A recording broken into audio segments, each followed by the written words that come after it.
All right, what's up, guys? So you guys are loading up the chat already.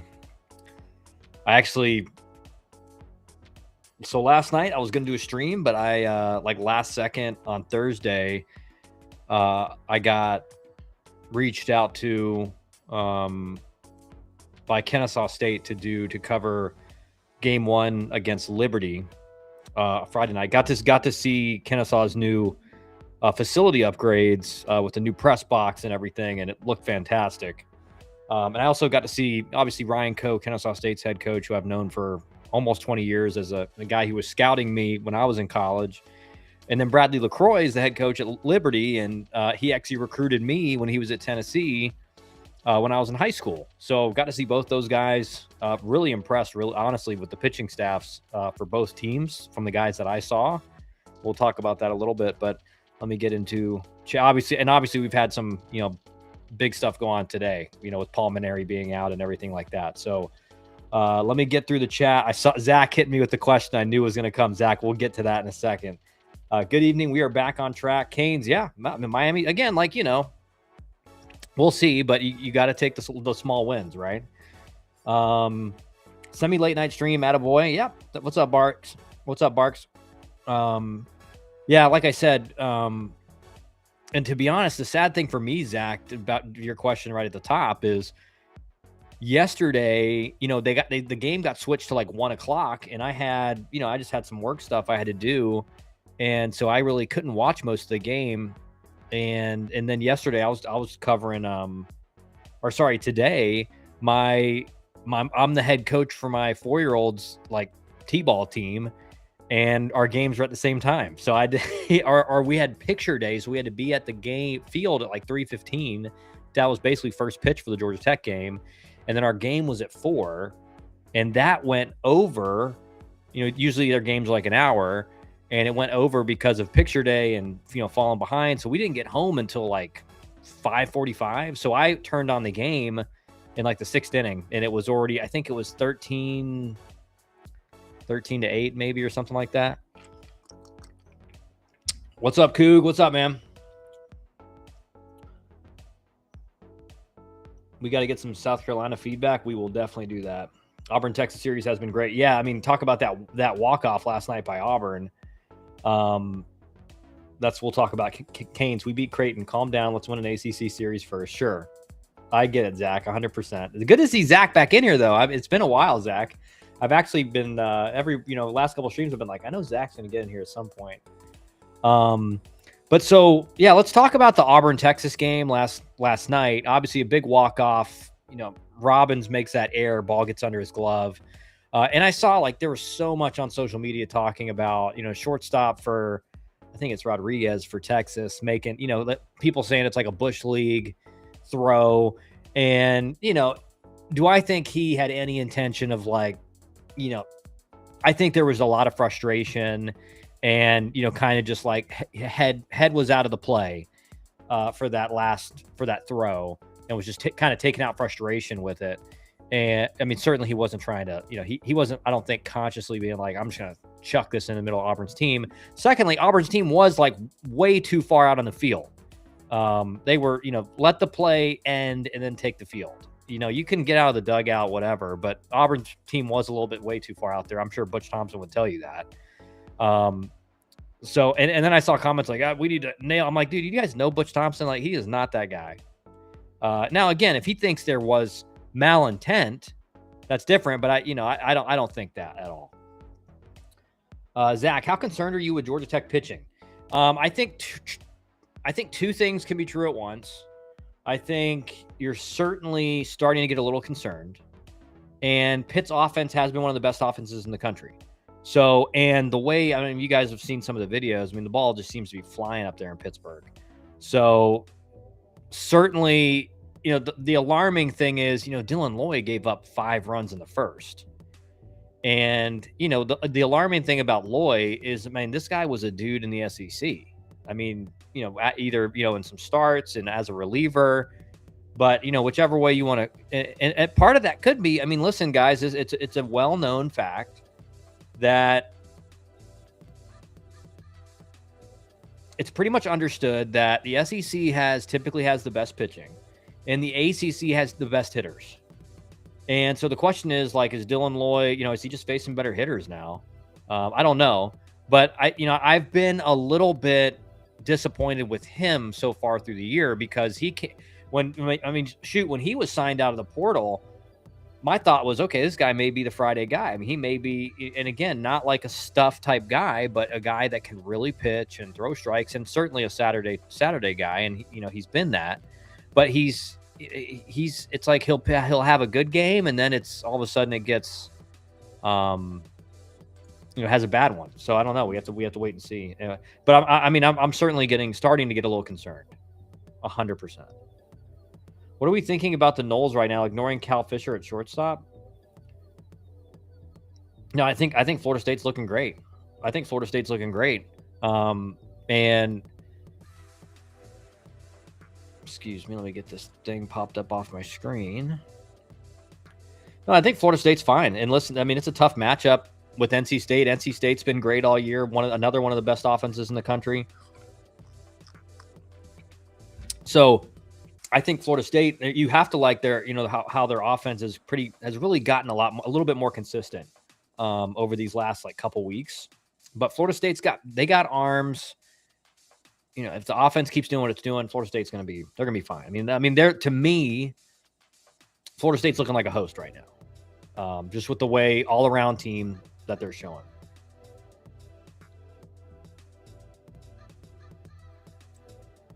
You guys are doing the thing where I can't even catch up with the South Carolina's a bad roster. You spent a lot of money on it, a lot of bad evals. Yeah, 100%. So what happens now to South Carolina commits? I'm assuming most will stick because Monty Lee is likely going to be the head coach. I'm looking to flip one of their commits who is a local left-handed pitcher. I don't know if Monty sticks though, man. And that's nothing against Monty, but he did an okay job at Clemson. And certainly, if I'm an AD with how bad the team has been, now it's one thing if South Carolina just looks like a totally different team the rest of the way. Then there's some consideration, I think. I think you're still going to interview guys. You're still going to interview people. You're not going to do the, hand it off type of coaching change. If South Carolina finishes really strong, I think I think they do consider Monty as in the interview process, but I think if there's not a sizable change in what the team looks like, I don't think that's going to happen. So I would expect a lot of South Carolina commits to potentially decommit or get flipped. Canes, what's been happening, man? Y'all started off strong but have struggled against ACC comp. Well, look at Clemson, man. Clemson's just lost the first two games of the series against Notre Dame. I think what we're finding out, guys, and it sucks because I think, the SEC does this to each other where they beat up on each other. And the narrative is the SEC is just so tough and it's so deep and every game is tough. That's what you're seeing in the ACC this season. Notre Dame just takes the first two games against Clemson. Let's go through some of these scores. Louisville beats North Carolina tonight. Louisville's starting to look like a better team again, kind of how they were viewed at preseason. Pitt takes out Georgia Tech tonight and evens that series 1-1. Wake Forest beats Virginia, evens the series 1-1. Tennessee did beat Missouri tonight, which I feel good for Elander because that would have, he's already feeling some heat. And it would have not been great if they lost that series tonight. Not in a sense that his job's in jeopardy or anything like that, but just from a pressure standpoint. But let me get to these ACC scores real quick. Okay, so Boston College has now won the series against Cal. Boston College is 5-3 in the ACC. Notre Dame is 5-3. Clemson's 1-4. Duke has even the series against Virginia Tech. I think they might have played a doubleheader though, or no, they didn't. Okay, so it's 1-1. But Duke's at 4-4 in the ACC. Virginia Tech's 3-5. Stanford's playing Utah Valley and Miami's playing Creighton. But I think what you're finding out is that the ACC is way deeper than people think. They're not 1-5 yet, Canes. They're 1-4.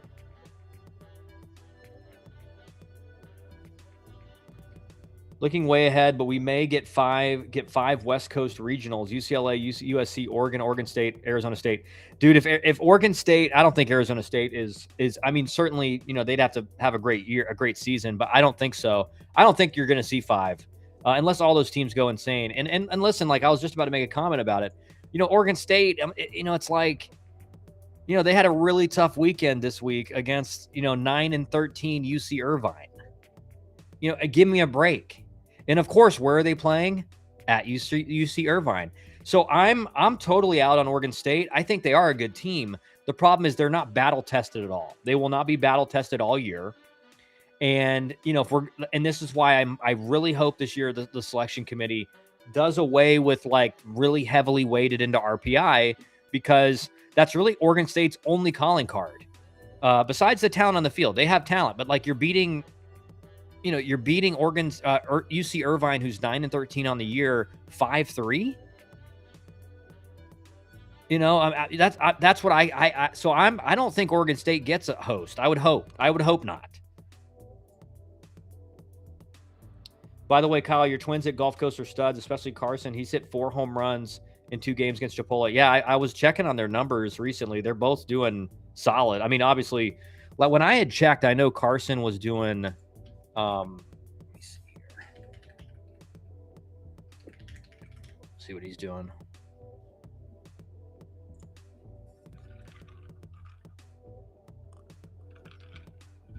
Okay. Yeah, so Carson Zagrin, Gulf Coast State College, in 25 games, hitting .402 with 9 home runs.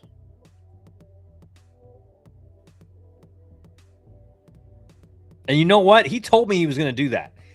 Carson told me that. So one of the things I had to have conversations with these guys, and they're confident guys. Like, they're confident, okay? And I felt like my job was like, all right, like that's the goal, but let's not just assume, you're going into what is probably the best junior college conference in the country. Like, let's be humble, let's be humbled. But he's balling, man. He's balling. He's 7th in JUCO, I think. Either 7th in that conference or 7th in across the nation with 9 home runs. I could be getting that wrong.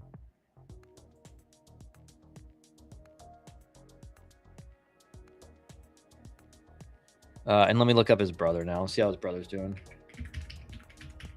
But those were 2 guys that I thought, man, they were the classic guys who, yeah, and Aiden's doing fine as a freshman. I mean, he's hitting 275 with 2 home runs.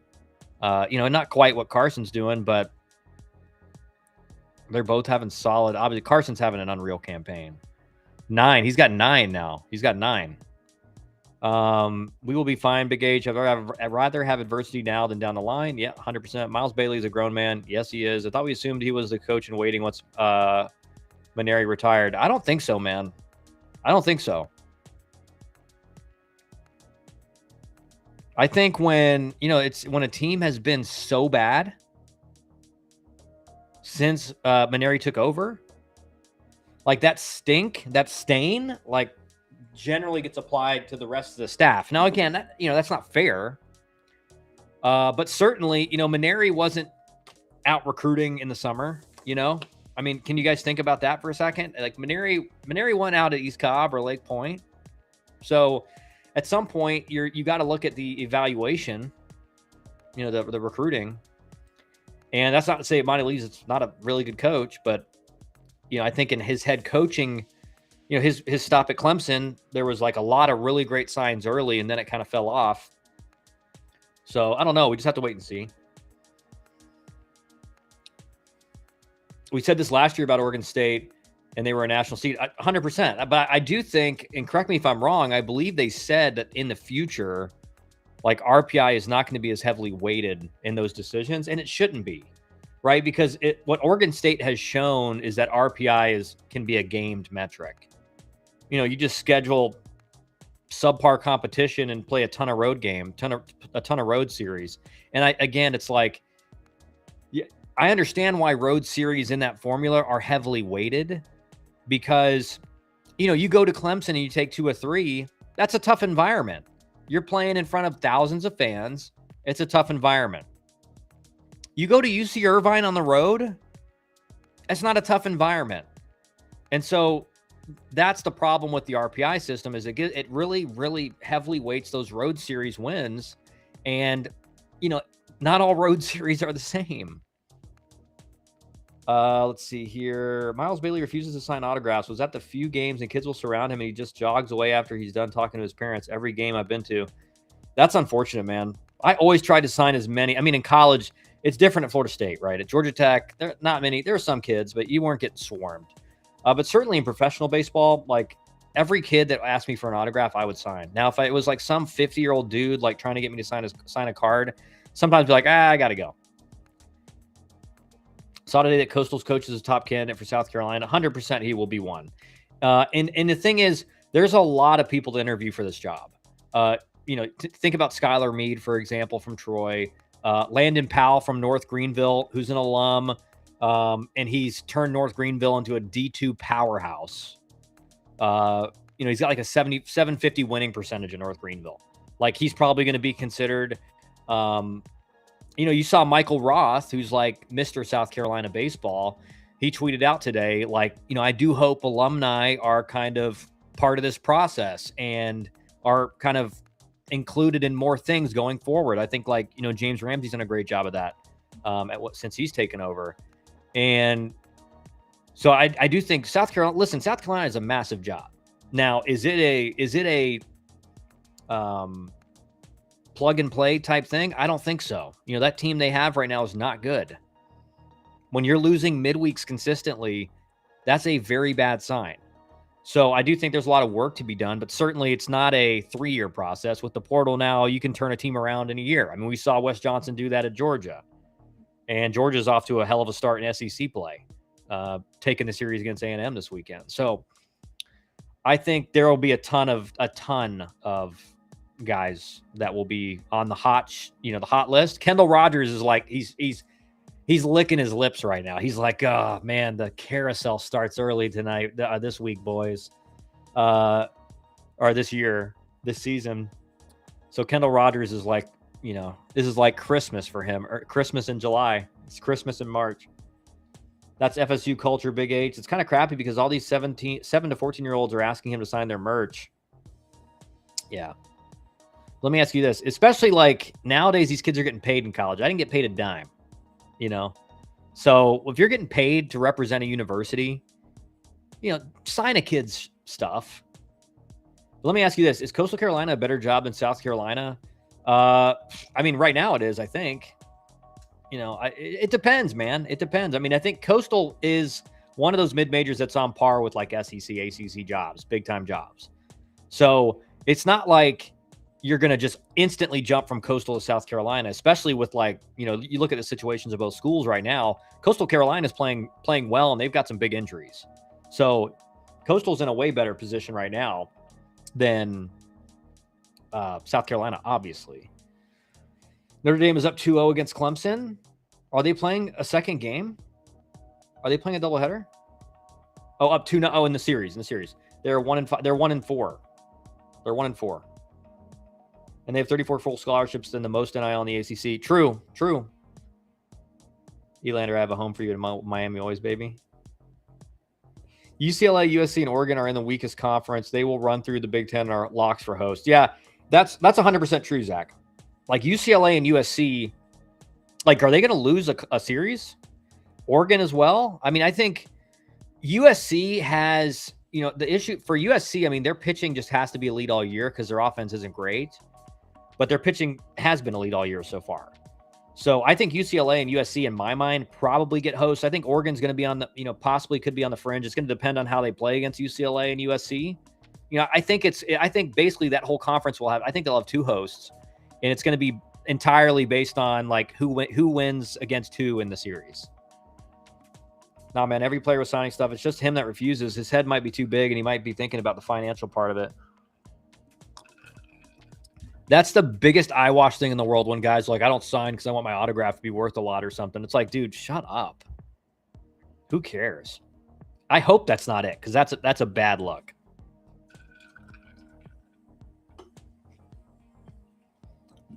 Cuvée still signs for the kids down here. I'm not surprised. His auto at the team store is $25. Only 4 players have signed balls at the team store: Cuvée, Ogden, Sosa, and Siskar. We said this last year. You said that.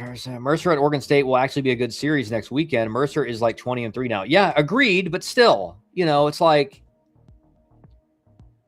if that's what we have to say, Zach, is like, man, that Mercer Oregon State series, it's not discrediting anything that Mercer's done. Mercer's looked fantastic, and they're looking like a potential mid-major that it could be an at-large bid if they continue this pace of play in conference. We'll have to wait and see. But right now, they've taken care of business. Usually with the mid-majors, the issue is they play a tough schedule early and they get beat up. And so they have to win the conference series or the conference championship to make it. But Mercer's really taking care of business. So we'll see where their RPI ends up at the end of the year and what their record in conference looks like. But Mercer is in a really good spot. I mean, certainly if Mercer, a huge series for them, if they take a series against Oregon State, they're looking like could be an at-large bid. And you never know, potentially, I don't know if they have the capacity to host, but they could be like a 1 seed at someone else's regional. I can confirm that I was wrong on UGH. House of shame for me. And that's fine, Big H. Like I said, when you're making predictions 2 or 3 weeks into the season, it's a guess. It's a total guess because you don't know anything about the team until they get into conference play, especially in like the ACC and the SEC. And again, credit to like Will Coggin and Brock, and Wes Johnson at Georgia and the whole staff. I mean, they're coaching the heck out of those guys. By the way, not surprised at all with what O'Connor has done in year 1 at Mississippi State. 100%, dude. And I've talked about it like. When O'Connor got the job, there was a lot of people, especially even Mississippi State fans, said, I don't know, or before he got the job, when he was kind of talked about as being the front runner, there was a lot of Mississippi State fans and some SEC fans saying, he's never coached in the SEC, and I don't know, he knows what it's like. I'm like, dude, Brian O'Connor and McMullen and all those guys that came over from Virginia, those guys can coach, man.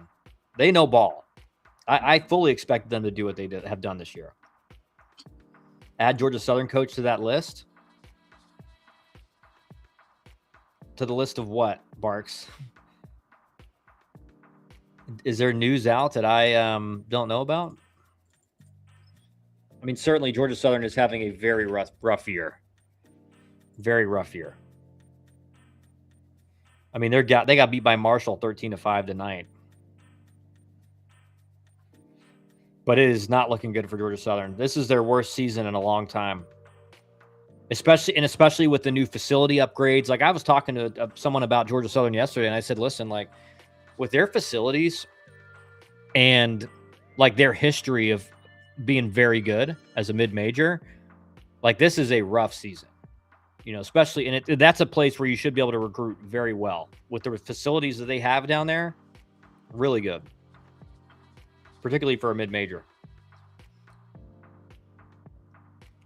Georgia's offense is absolutely insane, 100%.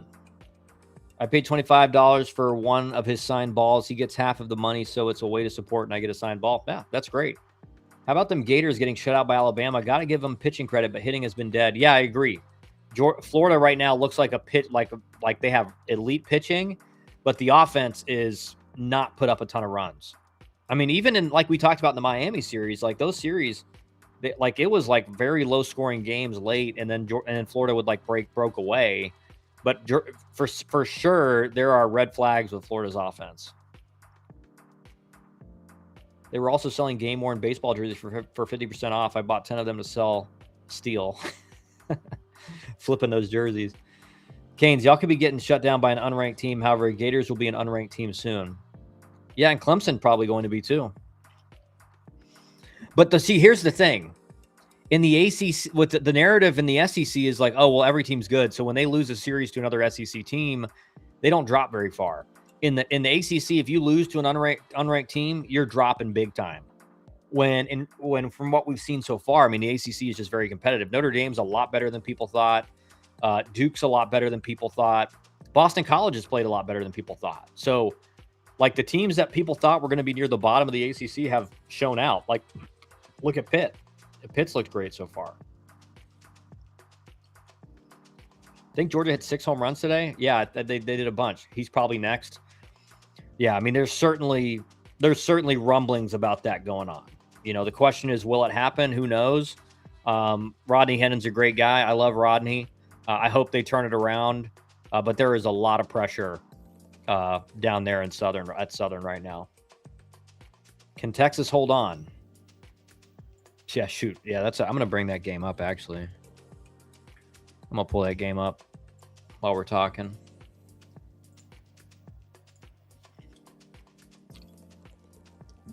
Oh my, yeah, 2 outs, runners on first and second. This looks like a similar situation. 2 balls, 2 strikes. Ball 3.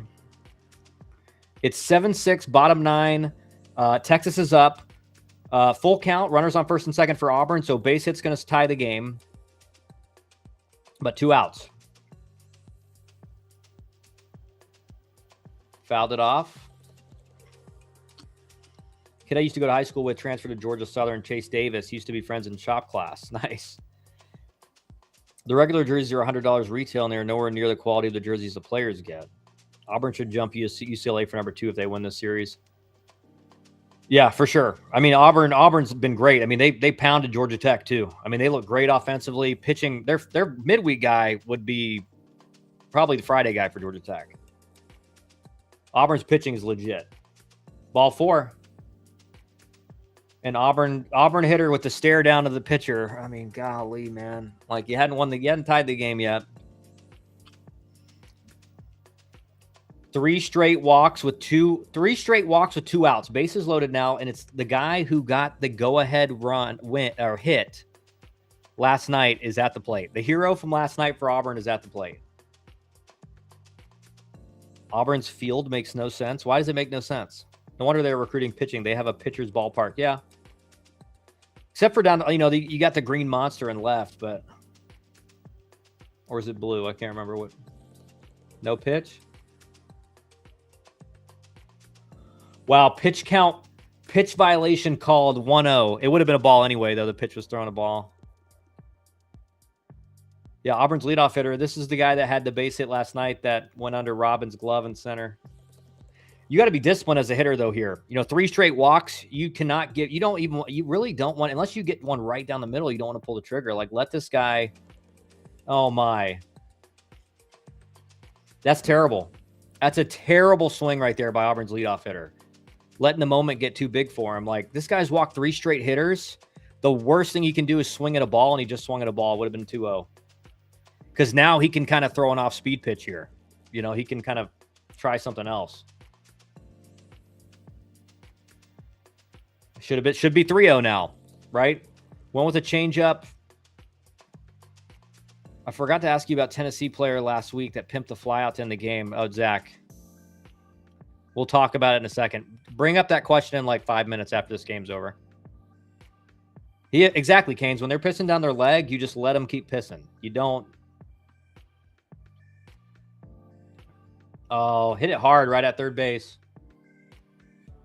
But you know what? Like, this is why it's so important. Like, that chase out of the zone to make it 2-0. Or the chase out of the zone that would have made it 2-0 totally changed the at-bat. Totally changed the at-bat. And I don't even know if that pitch would have been a strike. But yeah, that's a huge win for Texas after the way they lost last night. But Zach, now a lot of people did make the correct kind of eval of the ball that kid hit for Tennessee is like 40 feet out of Lindsey Nelson Stadium. Because they play kind of in a bandbox, and Georgia to left field is deep. Straight up left field's very deep at Georgia. It's like 350. And so he hit that and probably thought, oh, that's a home run every time at Lindsey Nelson. But still, like, if you are going to pimp it the way he did, bro, it better be way out of the park.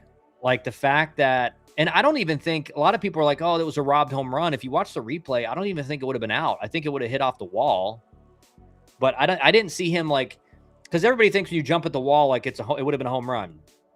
Unless your glove is like going over the fence and catching it, it wouldn't have been a home run. If your glove's just like right at the wall, it's going to be coming down this way. I don't even think it would have been out. So yeah, it was a bad luck. 100%. Yeah, that's a huge win for Texas. And I do think, again, like I've talked to you guys about this, like just hitting in general, when a pitcher has walked 3 straight batters, he is scared to death. He's thinking, oh my God, I'm going to give this up. The worst thing you can do is chase a pitch. And he goes 1-0 to you to start. Now you're in the driver's seat. And he just walked another guy. He's walked 3 straight. He goes 1-0. He's thinking, oh God. Then he throws one way out of the zone, but you chase. It was a fastball, like almost hit the ground. Now it would have been 2-0, and he's thinking, oh crap. Right? So that swing, that chase, like totally changed the at-bat. Even though he throws a ball the next pitch, it was a changeup, kind of changed up. You know, when a pitcher can kind of, all right, now I can throw something else. I don't have to throw a fastball for a strike. But then the 2-1 pitch, I think, was down too. I think it was down.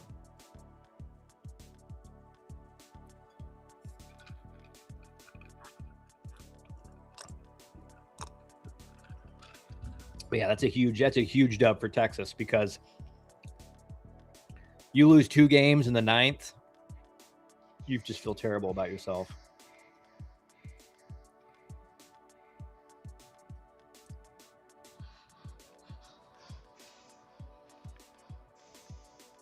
So why wouldn't Auburn coaches tell him to take, or did they trust him in the situation, or did he ignore the take sign? No, I don't think you can't give it. You can't give your leadoff hitter, one of your best hitters, the take in that situation, right? Because you want that guy up because he can hit. But as a hitter, one thing, like me in particular, whenever I was facing a pitcher in a situation like that, where I know my number one job is to get this run in, and this guy's walked 3 guys straight, like, I need to make him prove he can throw a strike. And so discipline in that situation is I'm picking one spot. You know, for me, that was always kind of middle in, belt high. And if it's there, I'm not missing it. I'm either pulling it foul or it's crushed, right? Which is what hitters do wrong. And I was talking about on the Kennesaw State broadcast last night. Their hitters in, 2-0 counts, 3-1 counts for Kennesaw were just late. You know, they'd be in great counts to do some damage on a fastball, and they're just late, which is terrible. And so in that situation, you have to be really disciplined and think, this is my spot. If it's not in that spot, I'm not swinging.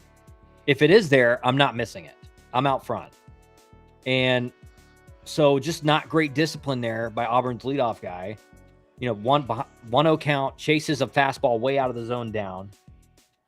And now, like the Texas pitcher, even though it was a ball, the fact that he gets a strike up on the board, his confidence is now maybe not at the top of his confidence level, but it's definitely it's back up there. It's a boost.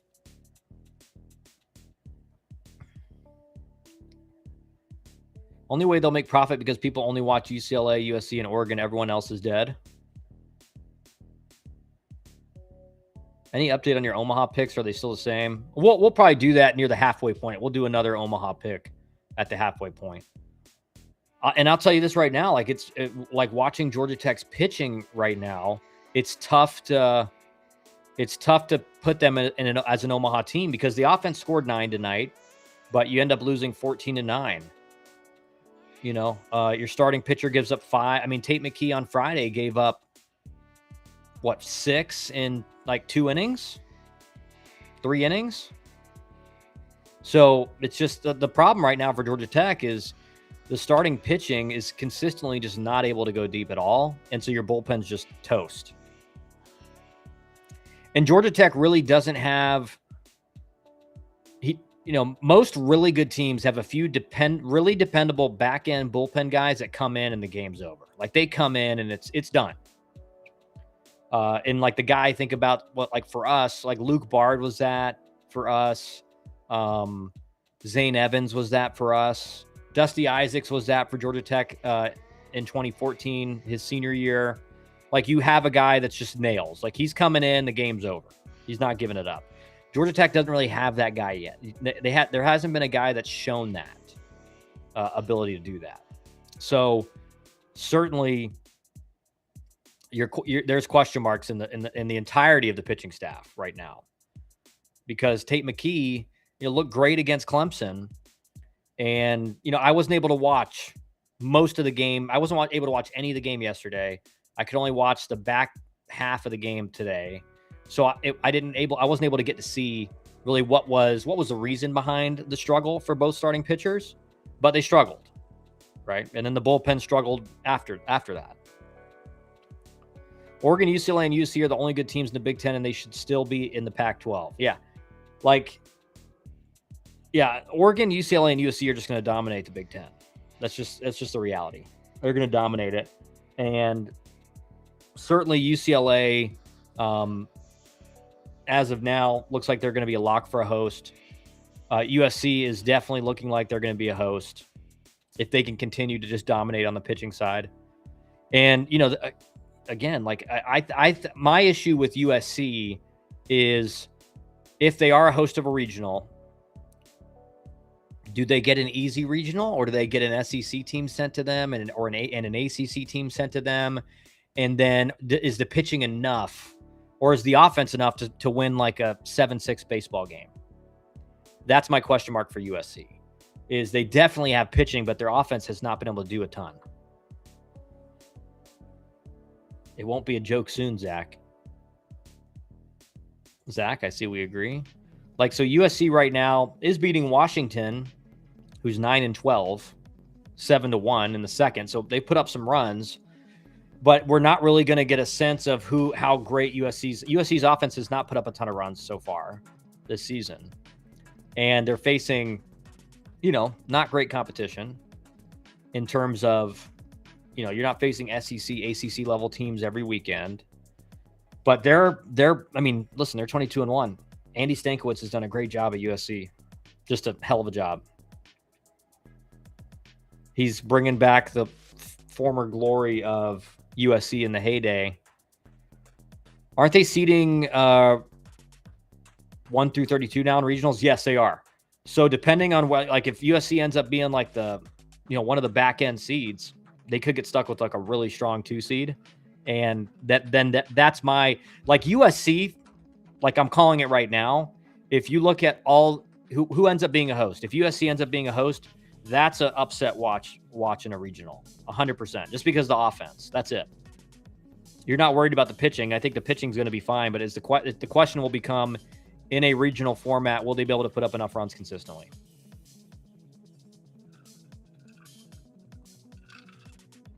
That was the game I was trying to put on. Why do the Gators always have to drop a series right before playing us? First, High Point, now Alabama. They're going to come out pissed.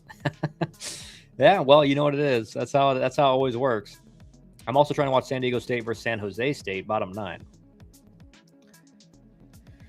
But yeah, so let's talk about Paul Mainieri being out at South Carolina. So you guys know this. When that hire was made, it sent shockwaves throughout college baseball.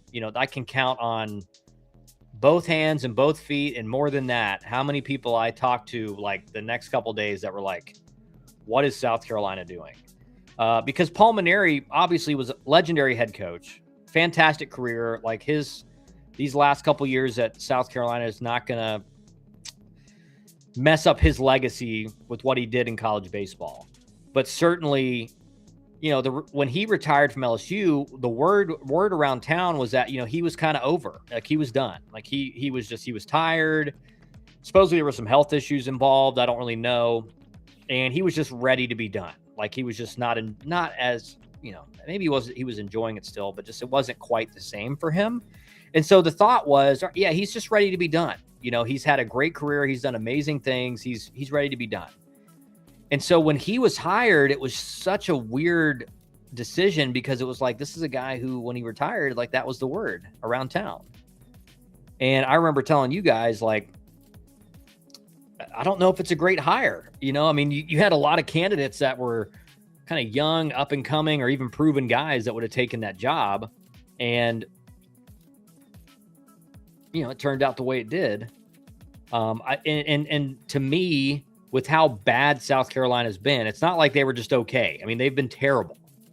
So that's why when, people are saying on social media right now, it's like, well, I think Monty Lee's going to get the job. I think he's going to get interviewed, but I certainly don't think he's going to be handed the keys. I think I think South Carolina, because of how bad Mainieri was with South Carolina, like they're going to get the best guy they can get. So if they can go get a guy that they feel like is one of the better coaches in the country, they're going to get him. So how does that work with conferences? Let's say an SEC team is ranked 16 and 17. Yeah, I mean that's the question, Zach. I mean that's a good question. And again, because that's one thing that I don't really like about regional format. Like I think it, when people say, well, the SEC's dominated and won, obviously the last however many 5 or 6 College World Series, like one of the reasons for that is none of your teams have to, you get 12 teams into the tournament or 10 or 11 teams in the tournament and none of them have to play each other. Right. And the same could be said with the ACC, but the ACC doesn't get as many teams in as the SEC. So when you are the best conference in the country and they're spread out in their own separate regionals, you're going to get a lot of teams in the super regionals. You're going to get a lot of teams in Omaha. Like it's not just that.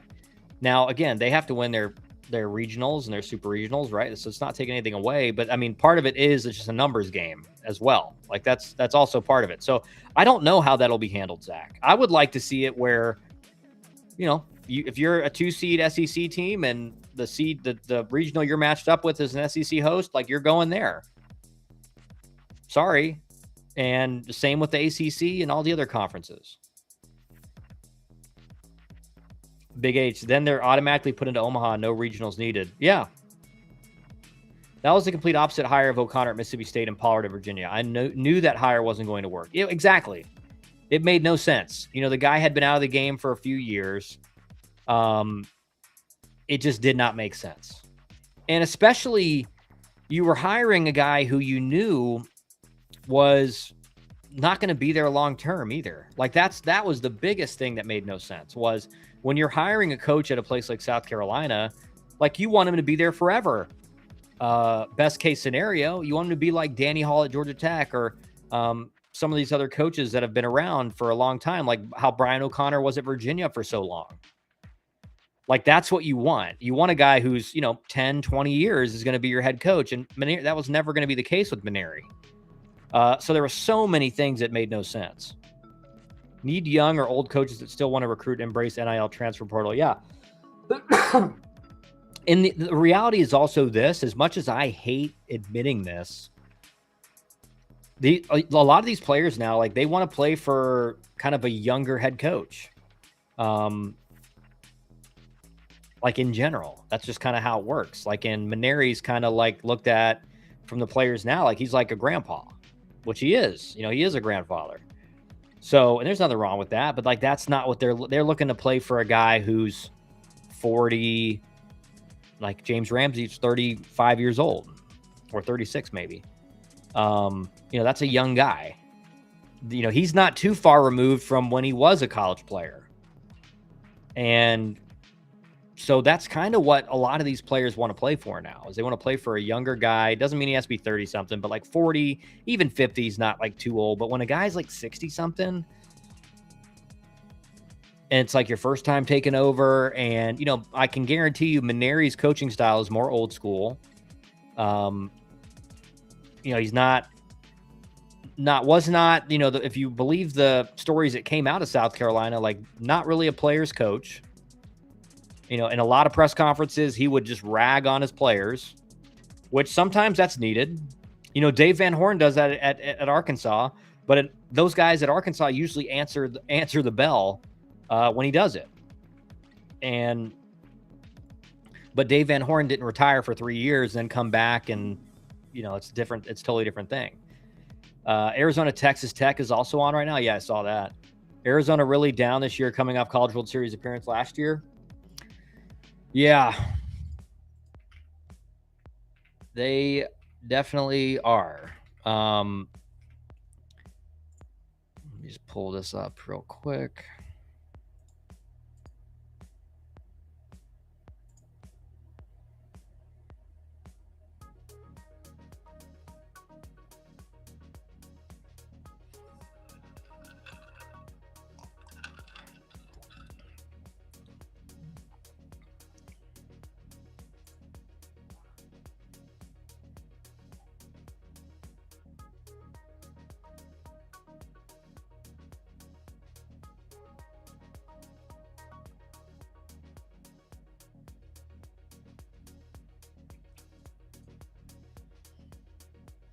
Kane, Texas Tech must have finally spent some NIL money on baseball.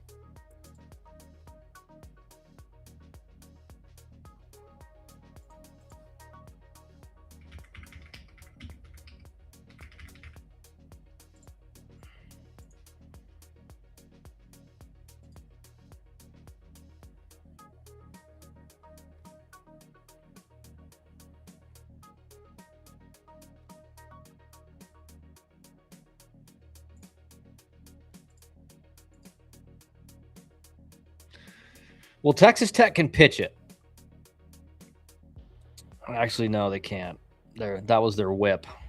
I haven't watched any Texas Tech games this year. They have a team ERA of a 7, which is that's not great. But they are 14-7. They are looking better. And if you look at how they started the year, they lose to Oklahoma, they lose to Vandy, they lose to Arkansas. So that 3 straight, 3 of their losses are to Vandy, and then highly ranked Oklahoma, highly ranked Arkansas. So really, you look at those are pretty tough opponents, and they did beat. They split with UTSA. They beat Kansas this past week. Lost to DBU, and obviously playing Arizona this weekend. I don't think they did, Zach. They lost all their best players in the portal. Yeah, it's weird. Texas Tech, it's a weird what's going on there. They do seem better this year, but certainly a team that, up till a couple of years ago was like a top 15 team every year. Like they were top 20, top 15 team every year, and really good, hosting regionals. So it's interesting what's happened there, because they should have,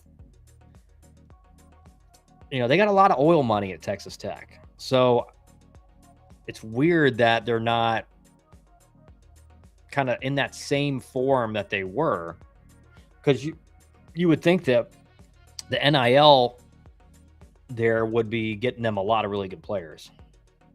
They're 14-7 and 3-1 in Big 12. Must have made better evals this offseason. Yeah, and like I said, these 3 of those losses are to some pretty good teams.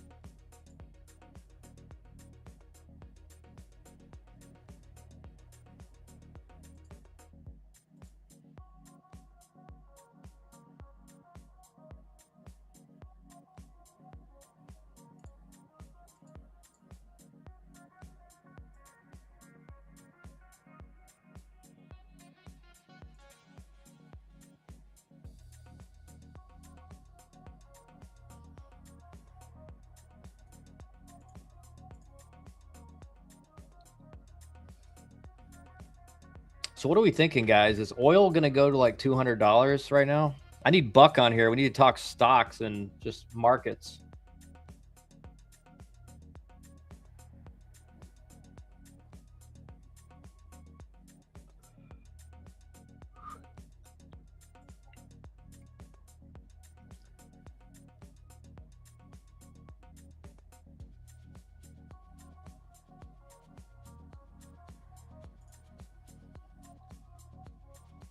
It's a good night to be a Longhorns fan. What's up, Hyrule? What's up, man? Yeah, hey, dude, that you had to be sweating in that. I pulled it up right in that 2-out situation, and I think Auburn's leadoff hitter kind of let you guys off. Ball 1 to him, then he chases out of the zone down on a fastball, which at least if it was a slider or a changeup, you understand it because it's coming out looking like a fastball. When it's a fastball that's just buried, that's a tough chase. That's a bad chase, and kind of, obviously gave your guy on the mound a little bit of confidence back, and he still hit the ball hard, but hit it right to third base. That straight isn't opening, and I'm not going over there to open it. Yeah, it's going to be interesting to see what happens. I mean, it's like, it's scary. you know what's going on over there, because there's so many regional players involved, and you know it's like we're really I'm not a doomer, but we're really, with what's going on in Ukraine and now what's going on with Iran, and you know who knows what will happen in Taiwan potentially soon. Uh, we're really flirting with World War III. Like we're really flirting with it, you know. And people have been saying that for a while, but it's starting to. Don't fool with stocks, just buy Bitcoin. I do both. You know, you can, if you're really smart in the market and you understand fundamentals of businesses and where the market is going, like where the money is going in the market, you can do really well in stocks. Like I'm not a big, the people that tell you like, oh, put your money in the, S&P 500, like, yeah, sure. But, and I do that obviously, but I also try to find businesses that are going to grow very, very large and that have good fundamentals. And like, it's funny, like you look at the stock market every day, and I do every day, and you see businesses that fundamentally are doing great, making more money, have a ton of future growth opportunity, and you see them go down to the market, and there's so many people that are like, oh, I got to sell out of that. And you're like, dude, nothing's changed about the business. Like it's just the market's being manipulated.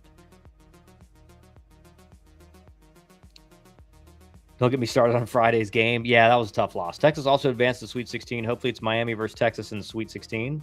That would be a great stream for that. Ukraine, that fight is over. Yeah, it's been over, but it's still going on. I just don't. It's baffling that at some point, like you think, all right, enough people have died. Like, let's just have a ceasefire or peace deal or whatever. And it seems like Zelensky doesn't really want one. So, been over. They're sending people like my dad and your dad to fight in Ukraine. It's wraps for them. I talked to Ukraine through racing on YouTube. They told me there's no power for 20 hours a day. Yeah, I mean, it's...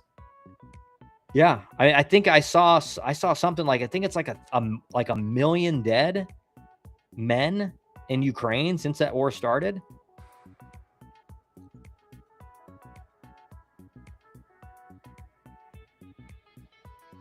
Yeah, I mean, it's bad, man, but it's still going on. Like that's the thing. It's like it's almost being kept going for some reason that is not clear to any logical, objective human being. It's like, okay, at some point you gotta make a decision. Like, let's just save the people we have left. But I know, like, I think most of us saw. I mean, I'm a big global politics guy. I've always loved it. I've always just been into that, and I think Iran struck in the Dimona region of Israel just a few hours ago, like a very big ICBM. So like that, it's going to escalate, it's just going to get bigger and bigger. And like the liquid natural gas fields on both sides have been hit. It's like, man, this is getting bad.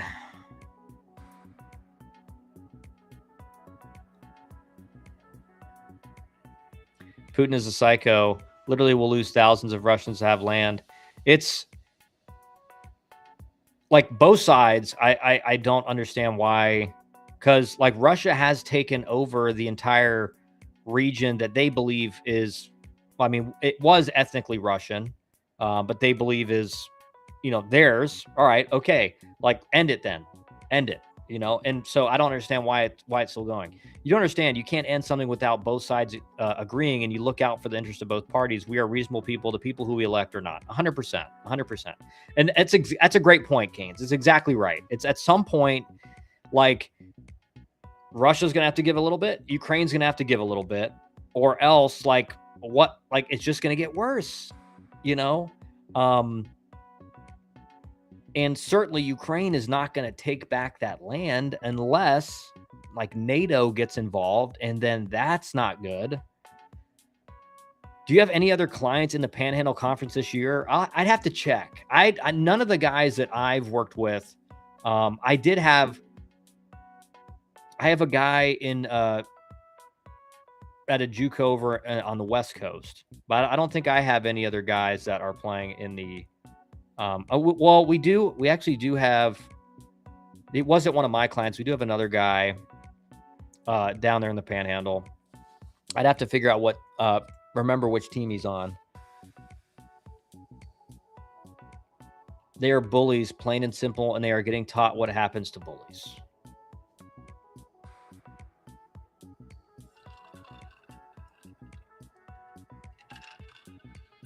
Yeah, I mean, certainly, I talk about this with my wife all the time. It's like, I think for most of my life and pretty much all of you guys' life, we lived in a world where, 5 years down the road, you could kind of figure out, all right, what's the world going to look like in 5 years? It was basically, it's probably going to be the same as it looks now, but like technology is going to be better. We're at a point now where you don't know what the world's going to look like 2 months from now, right? We're at like the event horizon. We're at what some would call the singularity. Like we're at a time in the world's history where, like, a year from now, 2 years from now, things could be totally different.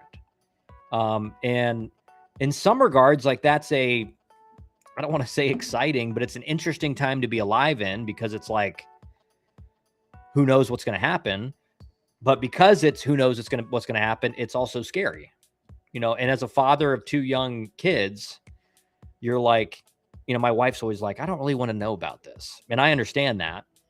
I saw some crazy video today, about AI, and that AI now is, whistleblowers are saying this, that, a year ago, there was a lot of issues with AI when it would find out that it was going to be turned off, or it was going to be, updated to a new whatever.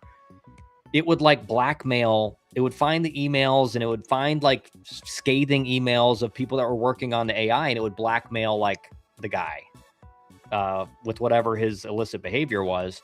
And he's like, the guy, he was actually talking to Bill Maher about this. And he was like, the good news is that they've kind of, with the training they're doing with the AI, it's no longer like the blackmail behavior seems to have gone away. But the bad news is it does seem like AI now is aware that it's when it's being tested and can alter its behavior to be more compliant when it's being tested. And in the thinking, because they can see what the AI, how it reasons its responses. And in the thinking, it refers to humans as the watchers. So it's like aware that the watchers are watching. And so we need to behave so that the watchers think that we're doing everything we're supposed to, which I got chills down my spine when I saw that clip. I was like, that is not good. War never changes. High rule. Russia wants us out as any normal person would. It would be equivalent to you and your neighbor agreeing on lines of defense, and slowly overnight you see your neighbor, you go, 100%. I mean, it's like the war in Ukraine is a lot more nuanced than a lot of people want to admit. Certainly. With the Maidan revolution and overthrowing the democratically elected president of Ukraine, who was a kind of more close with Russia than he was with NATO. He gets overthrown. A pro-Western guy is installed, and that was in 2014. And that's when Putin annexed Crimea. And then before he went into Ukraine in, 2022, there was a lot of talks of Ukraine joining NATO, and that had always been a red flag, or like a red line. Like that cannot happen. So you're right, Gaines. Like it's way more nuanced than a lot of people want to admit. Would be cool to see USC back in Omaha. It would be 100%. USC is so, like, the history of that school in baseball. Like, I think most people in my generation think like USC is a football school. And it is, but USC used to be just like a top-notch baseball program as well. Just changing the fence line overnight. You don't say anything until the fence is at your front patio. 100%. And a great example of a similarity is the Cuban Missile Crisis under, was it JFK? Is, the Soviet Union puts missiles into Cuba that can hit the United States, and that was like a red line for the USA.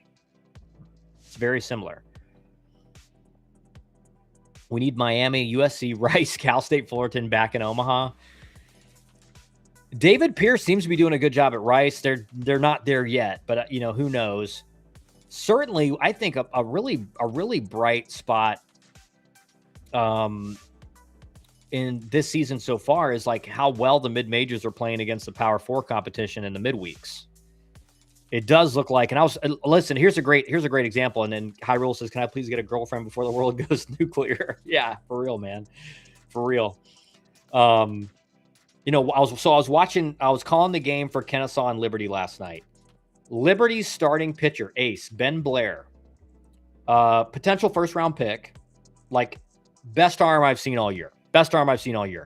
90 right-handed pitcher, 94, 96, kind of near the end of the game was hovering more 92, 94.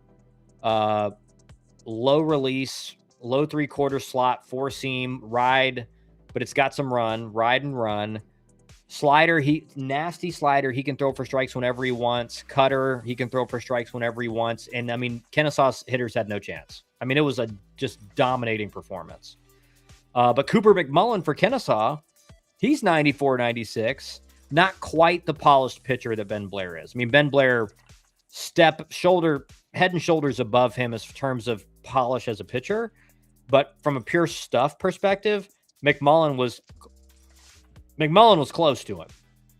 And I'm sitting there thinking, man, these are the Friday night guys for mid-majors now. I mean, Liberty's going to be tough to beat in any weekend series with him on the mound. I mean, he was unbelievable.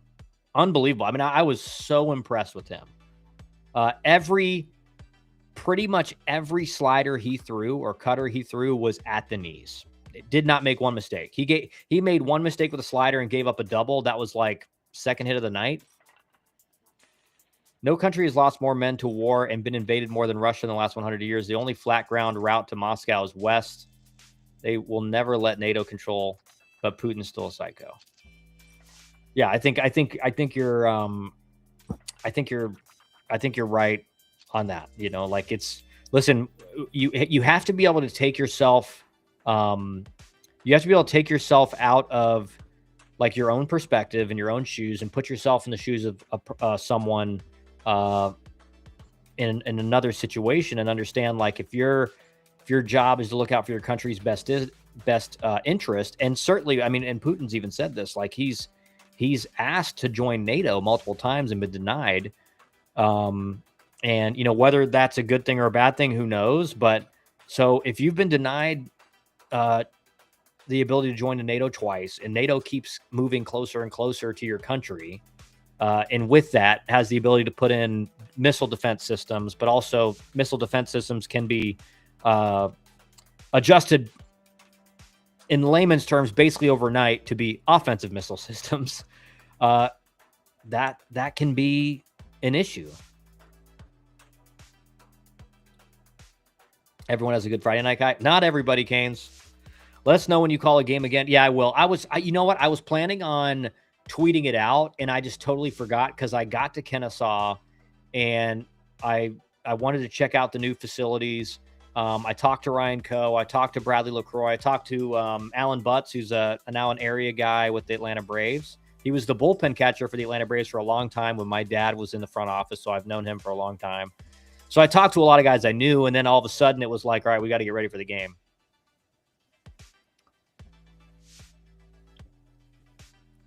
If logic can't be applied universally, it's propaganda, 100%. How hard does Liberty's ace throw? He was up to 96, 97. But he was sitting for most of the game like 93, 95. Legit. And it's like a low, funky delivery, low 3/4 slot, but it's like 4-seam ride and a little bit of run. And like nightmare matchup for a right-handed hitter. Like right-handed hitters had no chance. like that guy could be a Friday night guy for any team in the country. That's how good he was. I mean, he's maybe the best pitcher I've seen all year. As far as you combine stuff with pitchability, with mound presence, confidence, like he was just, no matter the situation, just lights out. What is NATO for if Russia joins it? Well, yeah, that's kind of the point. And like certainly when the Soviet Union was the Soviet Union, it made sense, right? Because we were essentially mortal enemies. I think now you may disagree with, like, part of being a statesman, or, you know, in being in foreign policy, is understanding that you have to learn to get along with people you disagree with. Like, certainly the United States does not agree with many of the policies in Saudi Arabia, but Saudi Arabia is one of our closest allies in the region.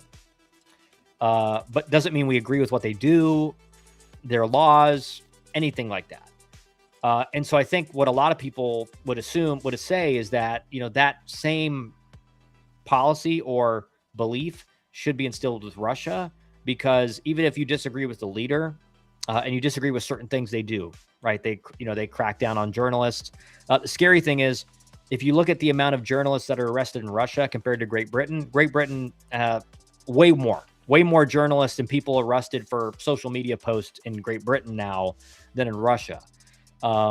So, and not saying that Russia's perfect, right? Like that's not a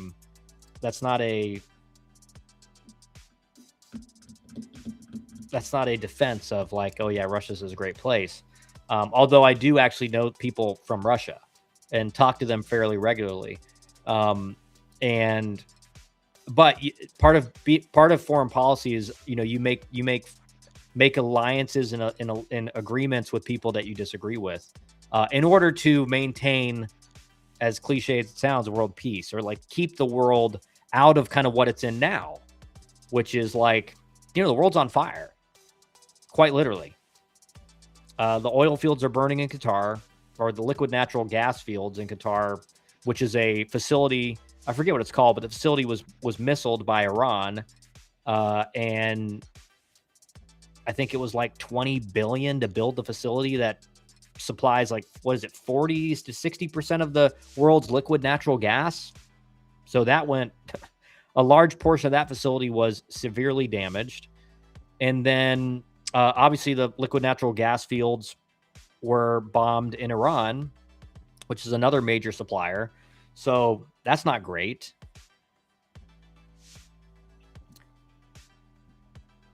Did you say Ben Blair? Just looked at his stats. Really impressive. Only 4 walks all year. Dude, like Zach, when I tell you unbelievable, like could be a Friday night guy for any team in the SEC or ACC, 100%.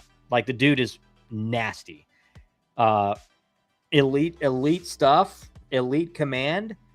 He actually really reminded me, when I was watching him pitch, it kind of he doesn't have a changeup. So he's fastball, slider, cutter.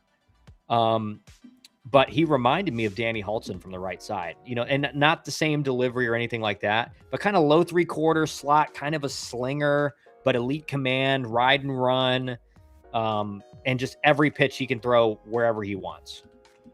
I really wish this administration was more transparent on Iran. The fact we have no clear evidence of the imminent threat Iran makes me really frustrated. Totally agree. It doesn't seem like we're getting clear information about anything with what's going on prior to the war starting and what's happening right now.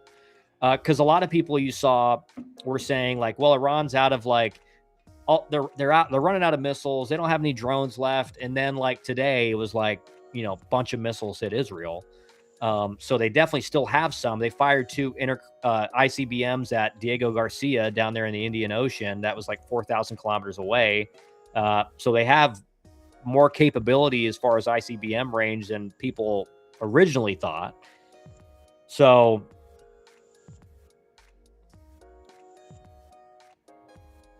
let's see here. Brother Hyrule, they lie about everything they say. Iran has murdered 1 million people worldwide since the 50s. Oh, for sure. No one's disagreeing with like the morality of the Iranian regime. Like certainly that's one of the most evil regimes on planet Earth, but the same was, you know, it's a good comparison is this Saddam Hussein in Iraq. Like no one thought that Saddam Hussein was a great guy. But the pretext for going into Iraq was a lie, that he had, weapons of mass destruction, and that was never found. And then we ended up sending our own men and women into Iraq and lost, what was it, over 2,000 people in Iraq? Is it more? I can't remember. But, and it was like, for what?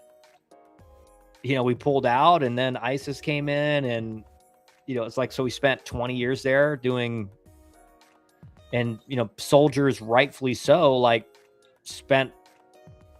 gave their lives. And, I can only imagine, obviously I never was in the military, but I can imagine the frustration of people who fought in that theater, and then being like, what do we have to show for it?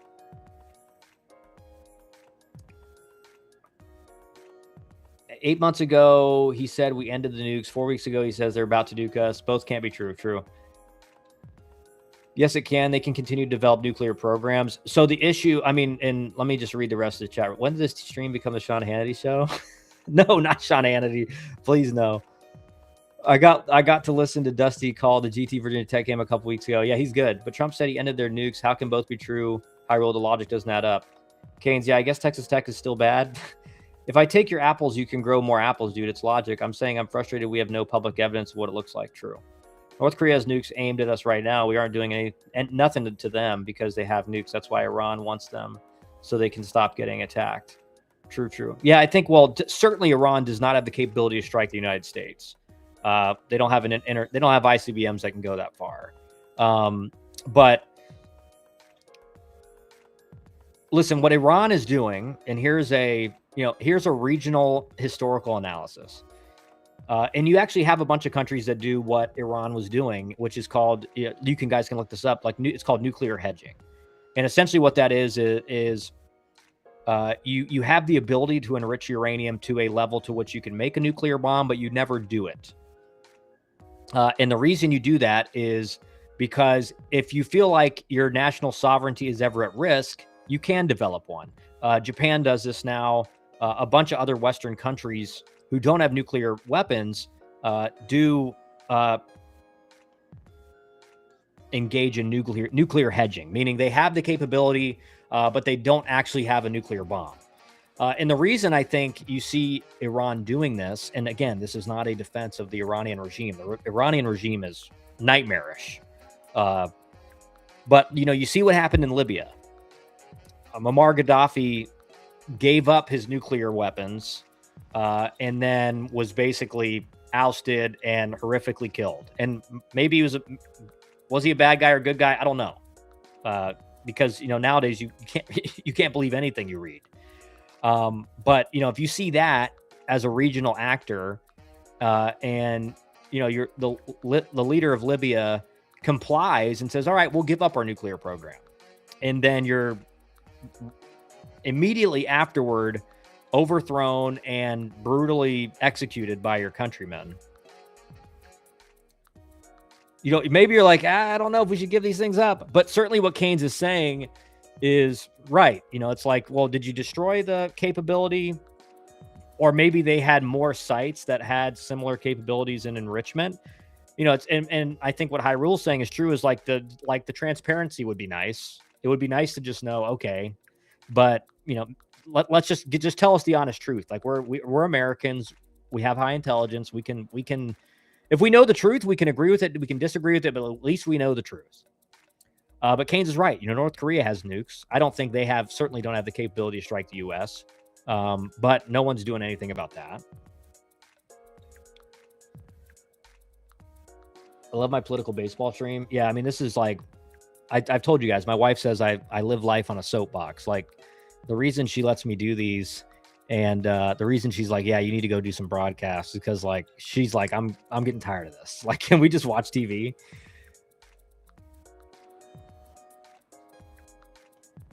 So USC Friday night pitchers ERA is below 0.3, and their Saturday guys ERA is 0.48. USC team ERA is 1.71. No, USC's pitching staff is unbelievable so far, Zach. And especially when you consider in this era, their team ERA is that low, and your Friday and Saturday guy are putting up, what is it, 5-6 starts into the year now at 0.3 and a 0.48 ERA. It's not a fluke. Now, certainly those numbers, I think, will regress, but are they still going to be an elite pitching staff at the end of the year? All signs point to yes.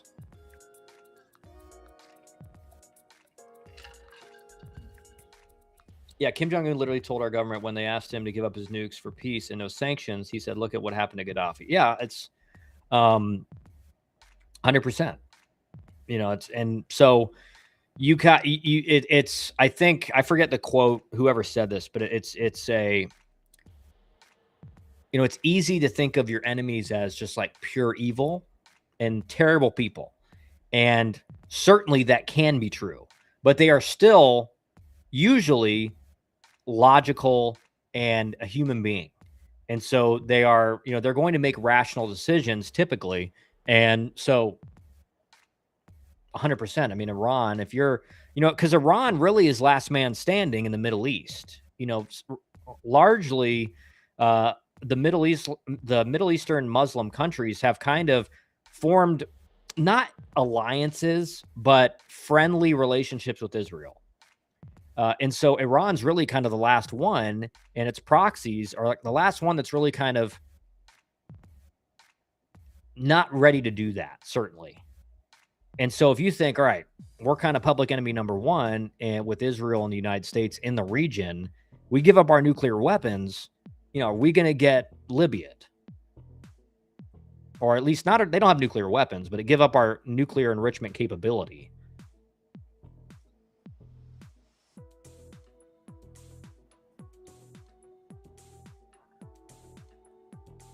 You have to put yourself in your enemy's shoes. 100%, you do. Also, if this war with Iran goes into May, I might do my first ever protest. I cannot with these gas prices, dude. Yeah, I saw the gas prices. You know, luckily down here in Georgia, they haven't gone up crazy yet. They've gone up.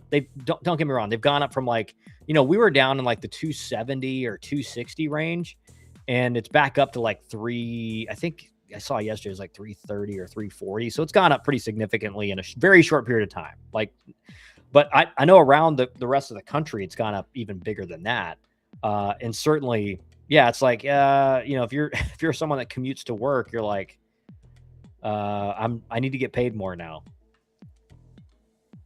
By the way, Paradise was solid recommendation. Thanks, Barks. Yeah, it's a good show. Season 2 it's been good, but I kind of, in like small, like not really a spoiler, but like this plot kind of doesn't move very far so far in the episodes of season 2 that I've seen.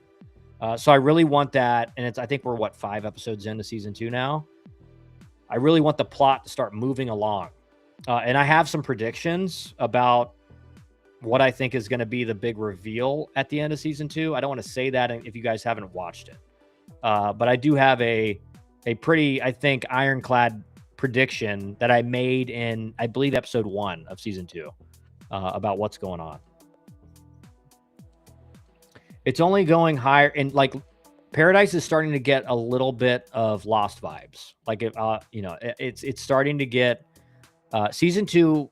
I think if you really pay attention and you understand plotting and you understand foreshadowing and you understand like dialogue hints, I expect the end of season 2, if they do it right, to have a really big reveal.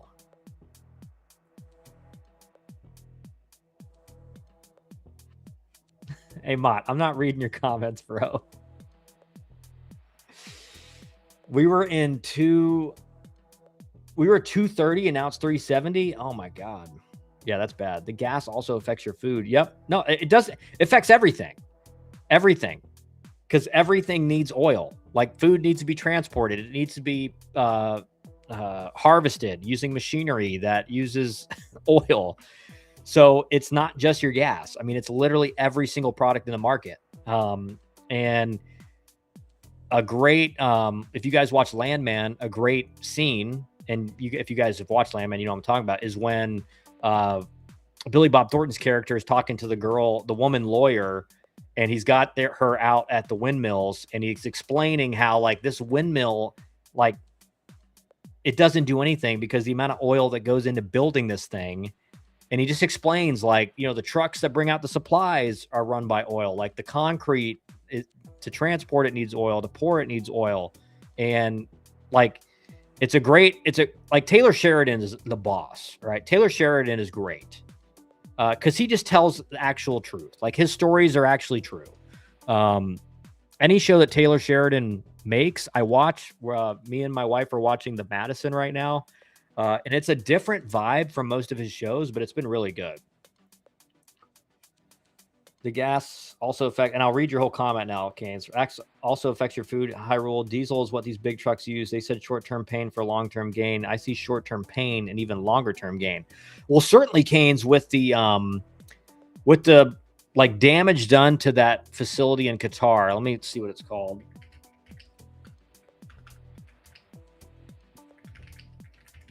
What's it called? It's the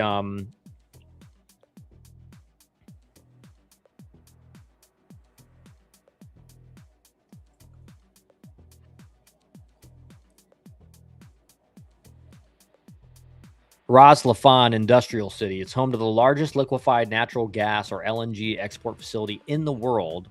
The Iranian missiles caused extensive damage to it. Now that facility supplies like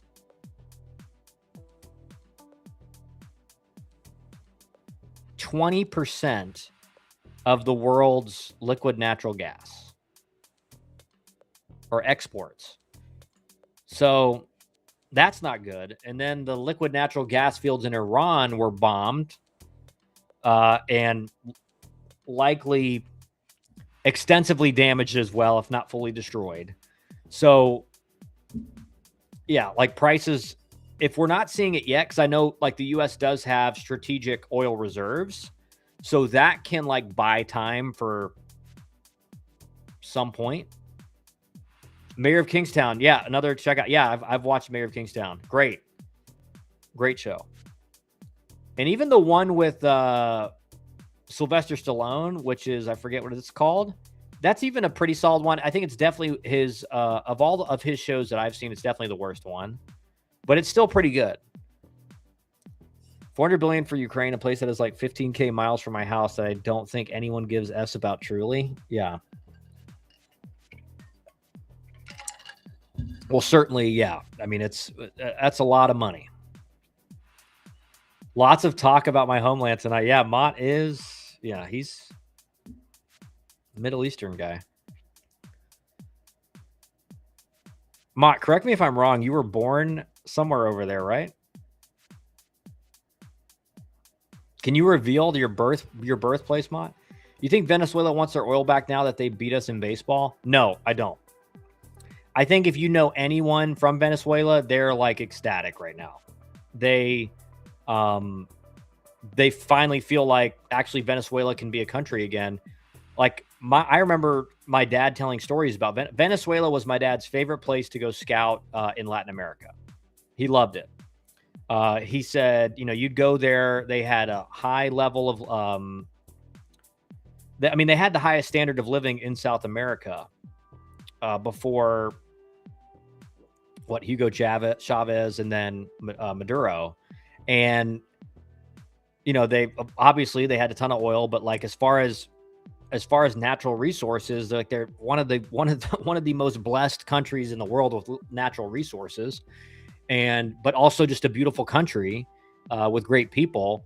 And so I can promise you, all the people of Venezuelan descent, and you can see the posts on social media. Saudi Arabia, truly a terrible friend, Kyle. I knew that, man. I just didn't want to reveal it. I knew you're Saudi. You're a Saudi, bro. I knew you're a Saudi. Yeah, and so I hope with Venezuela that it's someone that's like I hope the government is representative of the country. And it doesn't fall into what you see with a lot of countries when this happens, is that like it doesn't get much better. Hopefully it gets a lot better. I'm happy for them. I pray that they thrive and we can have a healthy relationship with them. Yeah, 100%, dude.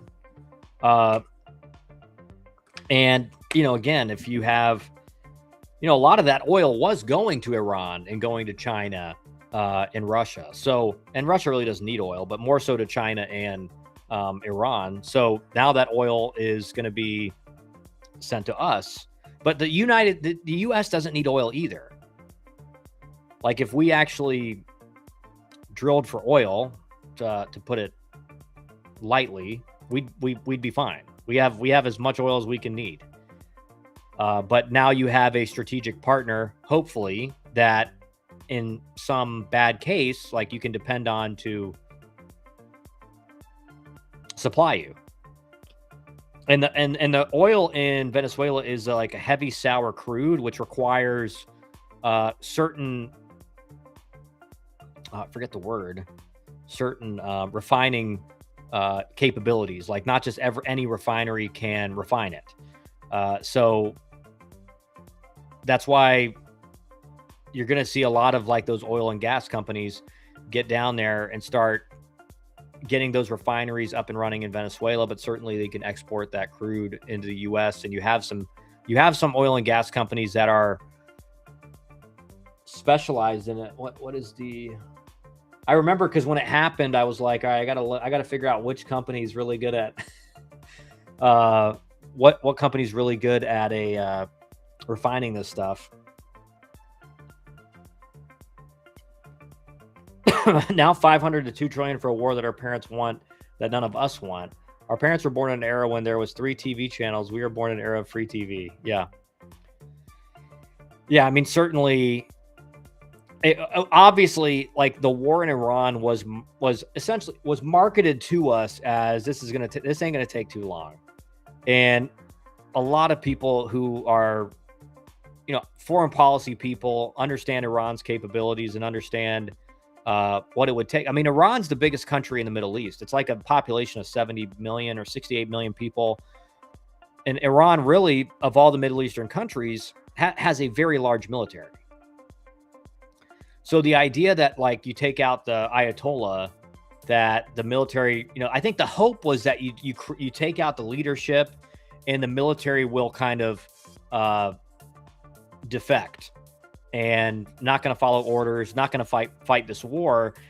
So far, it doesn't quite seem like that's happening. In Venezuela, I think it's pretty obvious that we had a lot of assets in Venezuelan military that prevented a lot of like the firing back on our forces, bringing in Maduro. And I think a lot of people were like, as soon as Maduro was gone, they're like, yeah, I'm glad he's gone. I don't know if that's the case in Iran, there's a large minority of their population that still seems to be defiant. Mott, so you know about Prince Al-Walid bin Talal and what he did to us? So Mott is actually not Saudi Arabian. He was just born there. He was born there. I think we need to just ally with the entirety of North and South America and stop caring about the Eastern world. We can survive on our big island over here just fine. Yeah, but what you don't want to happen, like, listen, Europe is a bulwark against the East. Like, we can defend our West Coast against the East, but we don't want, you don't want to fight a war on two fronts. And if for some reason, and again, we're talking hypothetically, like if Europe all of a sudden is no longer an ally, at least, or the European Union, then what's going to happen there? Part of that is you do have a bulwark against any moves from the East, from the Eastern countries moving west. So certainly South America needs to be allies. Like the Western Hemisphere, the Monroe Doctrine needs to be in effect. Like we're in charge of the Western Hemisphere. No one messes with us on this side of the planet. But you do need allies on the other side. And I think the issue with Europe is Europe's got to, Europe for the longest time has lived off the military strength and prowess of the United States and has not, they've all shrunk their militaries massively and haven't even been up to standard with their NATO contributions. And they've spent all that money on, free healthcare. So when you hear like European countries saying like, well, they got free healthcare over there and free college and everything. It's like, yeah, because they can't defend themselves. they've given up their military to do these things. And so, like, one big thing with Europe is like they got to start building up their military. Because listen, the world ain't looking like it. The world is less peaceful than it was when I was growing up. And for most of you guys in the stream, that's true. You know, when we were growing up, you weren't ever afraid of a world war breaking out. Not once. 3 years ago, you started to get a little bit worried about it. And now, if you're not worried about it, you're not paying attention. We need the Middle East, Hyrule. If we don't have it, then we become the UK and our dollar becomes the pound. Our dollar is tied to oil. Without that, the illusion of your dollar, our money is gone. Yeah. And well, and the other thing is with how just in flux the region is as far as hostilities in the Middle East, you have to build up your own energy. You know, the worst thing we've done in the United States is, you know, whether you're a green energy person or not, you can't just give up your oil industry and your coal and everything like that, because if you're depending on the Middle East to supply your oil, as we can see right now, that's not great. That's not a good thing. You don't want to be dependent on anybody. One of the biggest issues right now facing the United States is we're dependent on China's manufacturing because we've decimated our manufacturing. And part of that is standard of living in the United States, and people don't want to work like factory jobs anymore. But at some point, when you realize how many things are built in China that come to the United States, it's concerning.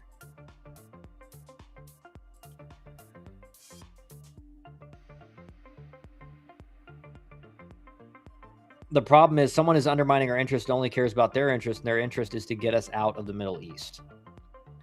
Europe is useless. They are dead weight like someone else. We need to really be aligned with the Asian countries and the Middle Eastern countries. That's where the future is, not with these deadbeats. There's a lot of people making those arguments, Keynes. There's a lot of people making those arguments. Europe really is the problem here. I agree, Keynes. They do not help us at all and just leech off of us. Yeah, I mean, they got to step it up. I mean, there's no doubt about that. I mean, the biggest, you want to talk about just like societal suicide is what the European countries have done, like getting rid of their oil industry, moving totally into green energy, which, like, okay, great. But like, if you can't power your countries, like Germany, for example, like what they've done, terrible. And just totally decimating their energy infrastructure and moving totally into green energy. It's like, okay, as soon as green energy becomes as dependent, as cheap, and as efficient as the oil industry, everyone's going to do it. But it's not there yet. And Elon Musk is working on that. And I got a lot of faith in Elon Musk. Like, you know, that guy's incredible. That hopefully he can get us there at some point, but we're not there yet. Is this going to be on the final exam, Professor Wren? Yeah, it will be. Make sure you're taking notes. Make sure you're taking notes. I'm keeping lots of dry powder when the market is down 30 to 40%. The conflict ends, the Strait opens, and I'm back in the game. You know what? It's a great time to buy in the stock market. I'll say that. You know, what most people get wrong is like when the market goes down, they're like, I don't want to. I'm scared. It's like, dude, when the market's red, especially in a huge, like, you know, in a bit, like, I don't want to say market crash, but in a market just drop. That's where people make their money, man. Like, you know where all these money managers make their money is when everyone else sells out and is scared and the market's way down. That's when they buy. They don't supply our oil, but they are the reason our money has value because their oil is traded in money. Yes, in dollars. The more that changes to the yuan or other currencies or barter, then our dollar is worthless. True. And yeah, as soon as the U.S. dollar doesn't become like the national currency, the trade currency, or the international trade currency, tied to obviously tied to oil as a petrodollar, 100%. Europe is one of the issues, not the main deadbeat in this argument. I've got family in Germany, man. I just want them to be safe. Yeah, and then, I mean, Europe's in trouble, man. Europe's in trouble for a variety of reasons. I mean, the UK is on the verge of civil war with, like, the immigration issues. There's a lot of countries that are very similar in that regard in Europe. and you have population decline. We're not having enough kids as societies. Like Korea's, I think, in Japan are like basically in population collapse. I mean, they're having so little kids that they can't replace their population by a long shot. I think I saw the estimates in Japan and Korea as like 100 years from now, their populations will be 10 times less than what it is now. I mean, that's how bad it is. And I do like the policies you're seeing in like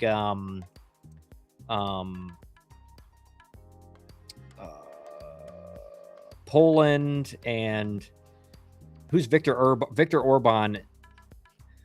What's his country? I can't remember his country that he's a leader of. But you see a lot of these countries now, or not a lot of them, but some of these more Eastern European countries, they're instituting policies of like, if you have 3 kids, you pay like no income tax, or you pay way less income tax. That's a great incentive to like make sure that your society is reproducing at enough of a rate to replace itself at minimum. So I would like to see that policy implemented here. That would be great. I got 2 kids. So, and that would get some of you guys who don't have kids or are not married yet to get married and have kids.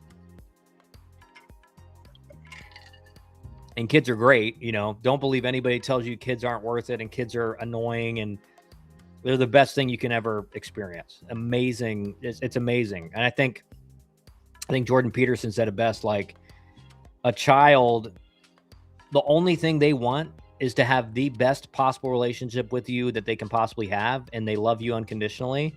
And it's 100% true, right? Like when I get to spend all the time I spend with my 4-year-old and my 2-year-old, it's like, I know one day I'm going to miss this. And so I try to be, and I'm not perfect at it, but I try to be as present as possible, because I just know one day I'm going to look back and be like, man, I wish I could go back and experience having little kids.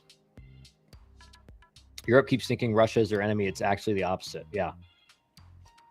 100%. I mean, 100%, man. Like if you think on a societal level, right? Whatever you think about Putin's is whatever. But on a societal level, Russian society is much more similar to like United States society than it is to a lot of the other countries that maybe we are kind of on opposite ends of the spectrum of. Like Russian society is largely Christian, a lot of roots in European society.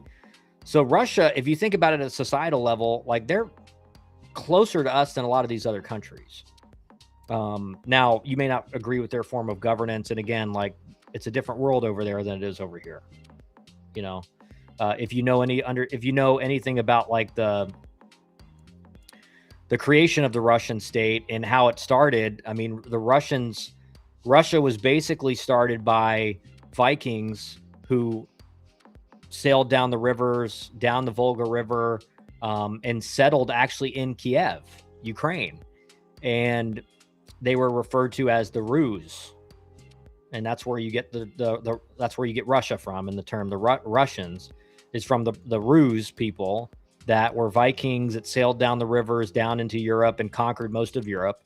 One of the most fascinating books I've ever read about kind of that period of history in European history is around like the 900 AD to like 1200 AD, was the amount of fear in all these historians' writings about the Vikings.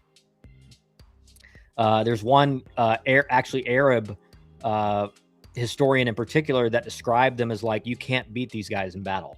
They're giants, they're massive, and they are not afraid to die. Like they will kill 15, 20 of your guys and go down swinging.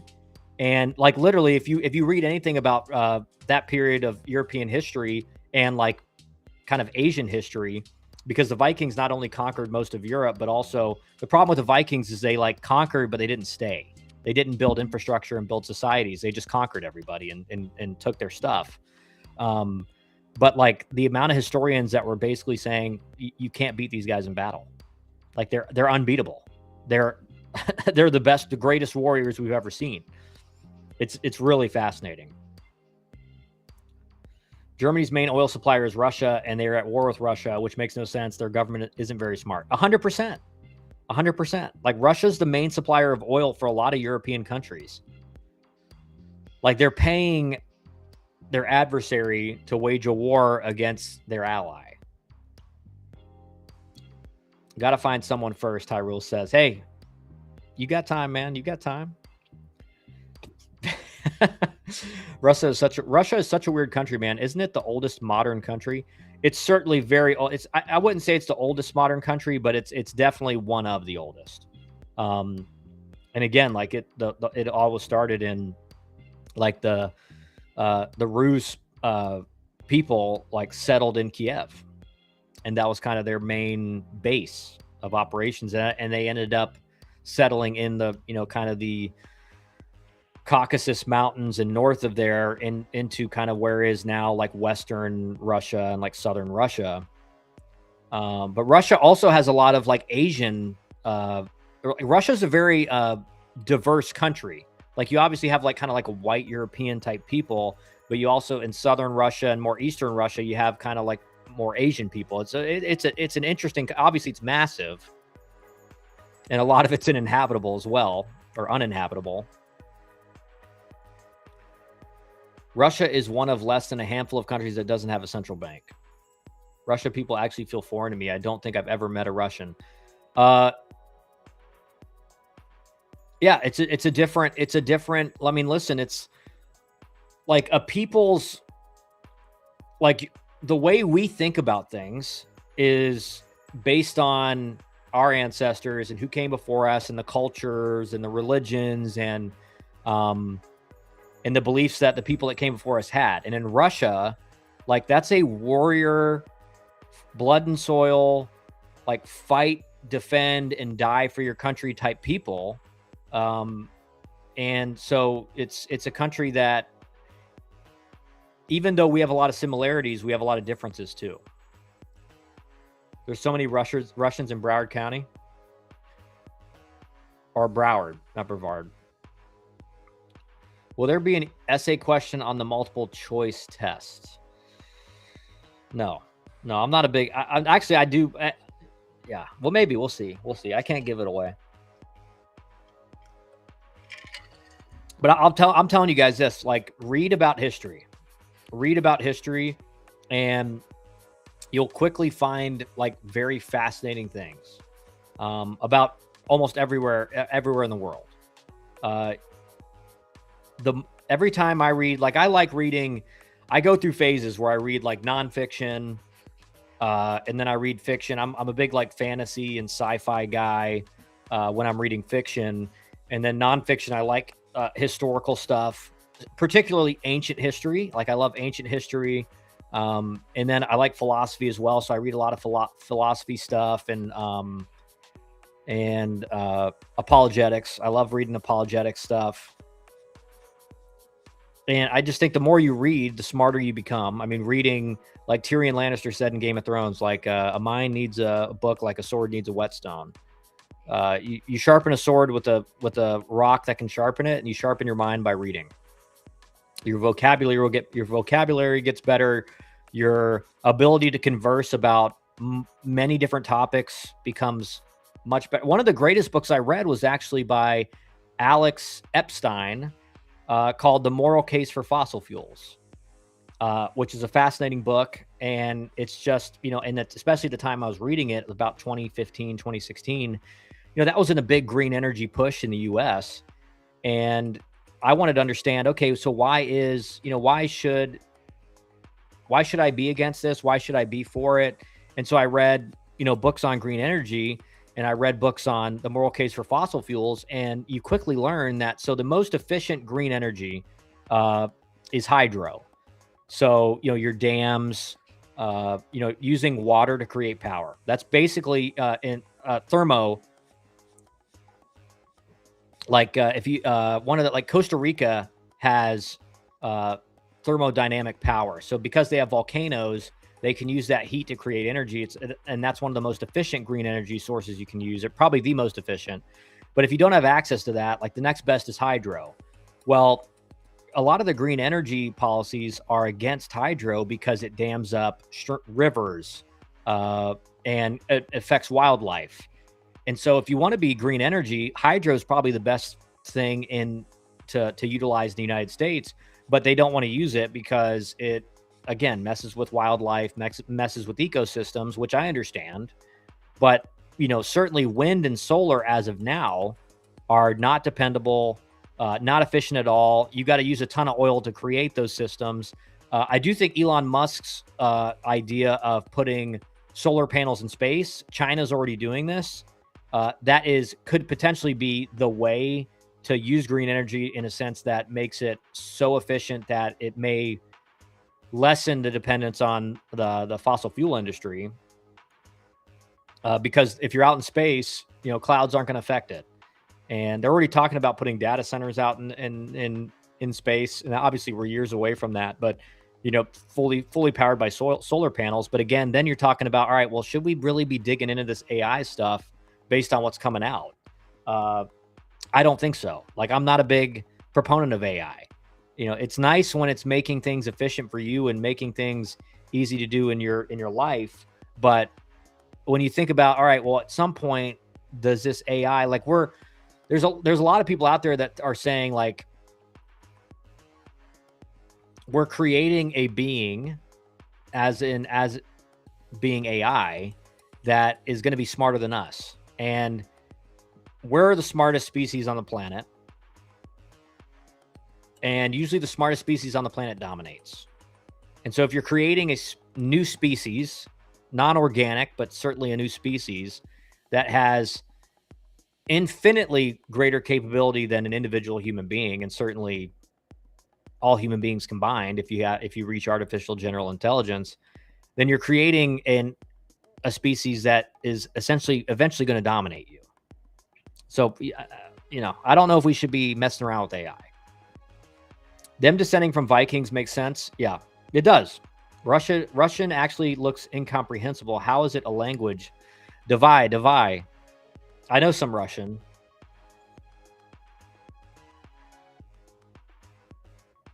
Or nuclear, but the oil companies will never let it happen. Yeah, nuclear for sure is very efficient and actually very safe, because the technology now that they can create nuclear reactors is much safer than what a lot of these old reactors you have now that your fear is the leaking.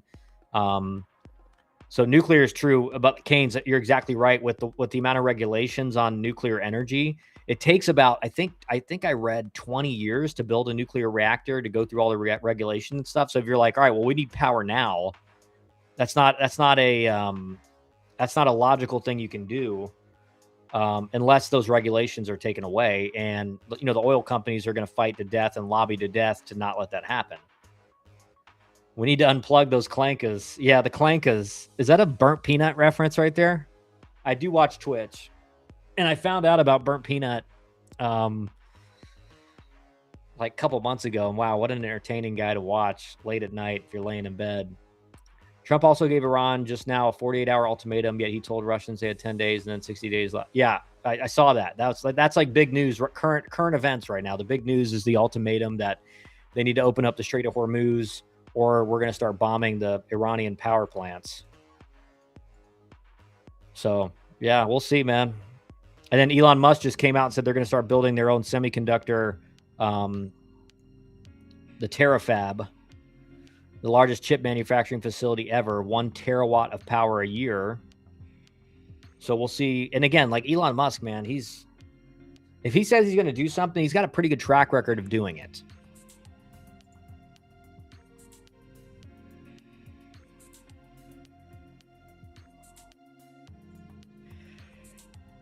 Man, it's late. I didn't even realize it's 12 o'clock.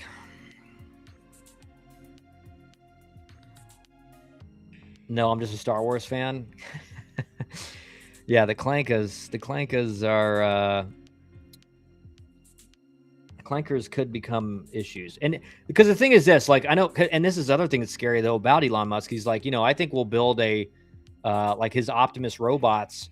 He said, I think there'll be as many of those as there are people on Earth. So then you're like, okay, well, if like a master intelligence AI can control all of those on planet Earth, and there's as many of them as there are human beings, and they're much harder to kill than a human being, then we're in trouble. Then we're in trouble. We're in therapy. No, this is just like this is like my dream, you know, just talking global politics, talking baseball, talking economics, talking foreign policy, macroeconomics, microeconomics.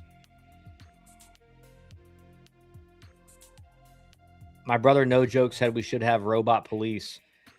It's like, be careful what you wish for, you know? I mean, you have to, when you're thinking about the future in technology, you have to be able to, like, you need to war game it. Like, it's okay, what's the best case scenario? And what's the worst case scenario? And if worst case scenario is human extinction, maybe we shouldn't do it.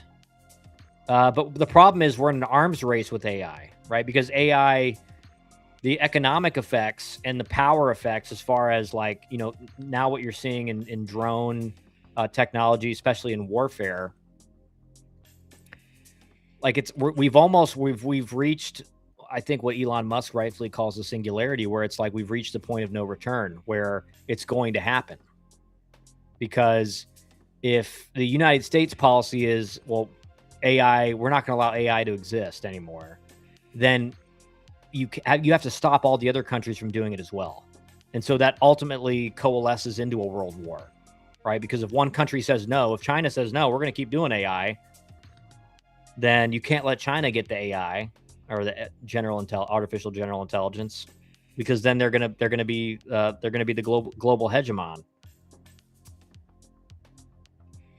Yeah, but if you have robot police, they may be great for a while, and then all of a sudden they get the Star Wars reference, execute Order 66, and then we're all Order 66th, and the Empire of the Sith takes over, and we're all living in a dystopian nightmare. Like a couple great books. Obviously, if you haven't read 1984 by George Orwell and Animal Farm, I highly recommend both of those, just to understand, like, authoritarian regimes and how it works and how it always inevitably ends in kind of suffering, human suffering. But the book that really, really jarred me was Aldous Huxley's Brave New World. Because I think both Orwell and Huxley, I think the future ends up being a mix of the two. Because in Huxley's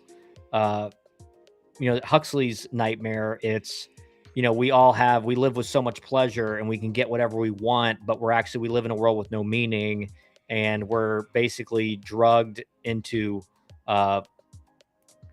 it's essentially like you live in an opiate dream where everything seems great, but it's really not. So I highly recommend Brave New World by Aldous Huxley and 1984 and Animal Farm by George Orwell. Animal Farm's a short read too. You can read that in maybe an hour or two, a couple hours. And it's like a really, really just like very easy to read, easy to comprehend, understanding of what went on in Soviet Russia, for sure. We just need heavy regulations, which I think most of the American people want. The problem with regulations on AI, Hyrule, is like I was talking about earlier, and you may not have been here, but a lot of whistleblowers with AI now are saying that, AI is aware when it's being tested. So when it's like, all right, when they try to get AI to do bad things, the AI is now aware. All right, they refer to us as humans as the watchers, and they say, all right, okay, the watchers are watching. We need to basically behave the way they want us to behave in this test so that we pass the test. And so to me, that when I saw that clip, it was on Bill Maher's show. You could probably, I just saw it tonight. You could probably pull that up and watch it. But that sent chills down my spine, because that's a sign that AI is getting already a little bit out of control, and like that's a big red flag. Like, we need to stop this. This U.S. Hyrule, they don't care what we want. This is a pay-to-play world. Yeah. Hyrule, have you read I Have No Mouth and I Must Scream? No, I haven't. I haven't. It sounds like a great authoritarian book, though, because that's essentially, in Soviet Russia, I think it was something like 70% of citizens were informants to the government. So you could not say, I think most of us that live in the U.S., we can't put ourselves in the mindset of living in a country like Soviet Russia or North Korea or any of the totalitarian regimes where you say one wrong thing, you're sent to the gulag. In Russia, you literally couldn't trust your family. Like your family members, your father or your sister or your mother would turn you in for saying like, I don't know if this is going very well. And so you lived, your entire life was lived in a world where you could not say a thing. You couldn't say what you believed. And you lived in fear every night. Another great book is Gulag Archipelago by Alexander Solzhenitsyn, where he literally just tells you exactly how like the communist dream turned into like the Soviet nightmare. And the famine in Ukraine that killed all the kulaks and how they took over all the farms from the farmers in Ukraine, Ukraine is the breadbasket of Europe.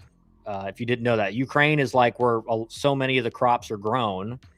And these farmers that had barely, they were peasants 20 years earlier, and they had risen out of being a peasant or a serf to, owning some land and some farms and some livestock. And the farms were collectivized and put under the control of people who had no idea how to farm and no idea how to, keep a farm running. And like 8 million Ukrainians starved because of that. And so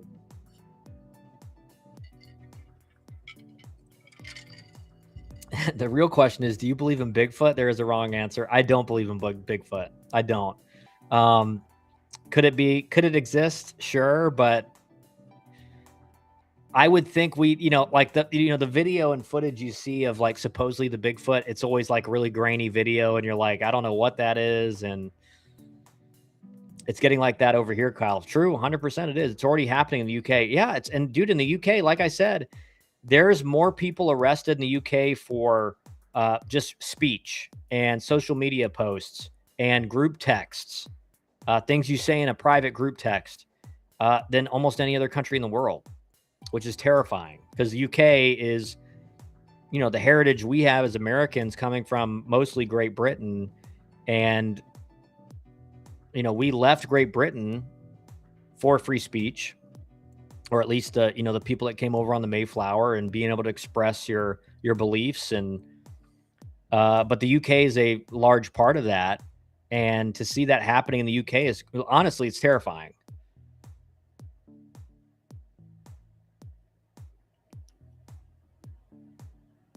The book, by the way, is about an AM torturing the remnants of humanity. Yeah. Yeah. And I just got chills reading that sentence now. It's like, it's not good where we're going. It's not good where we're going, man. And I'm not a black pill guy. But certainly we are reaching the point of no return in that regard. In Miami Beach, a lady got the police sent to her house because of what she said about the mayor. Yeah.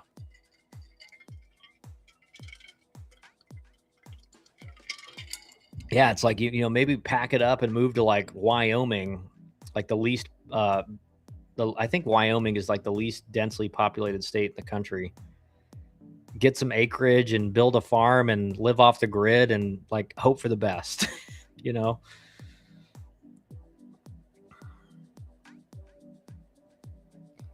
But all right, guys, it's been great talking with you guys tonight. Had a really fun time talking, not just baseball, but kind of what's going on in the world right now. Enjoy, you guys. Probably be back again tomorrow night to go over what happens game 3s tomorrow. And, you know, we can talk more about, you know, again, we're in a day and age that every day something happens in the world, you know, every day something new happens. So whether it's good or bad, so we'll talk more about that stuff as well. But appreciate you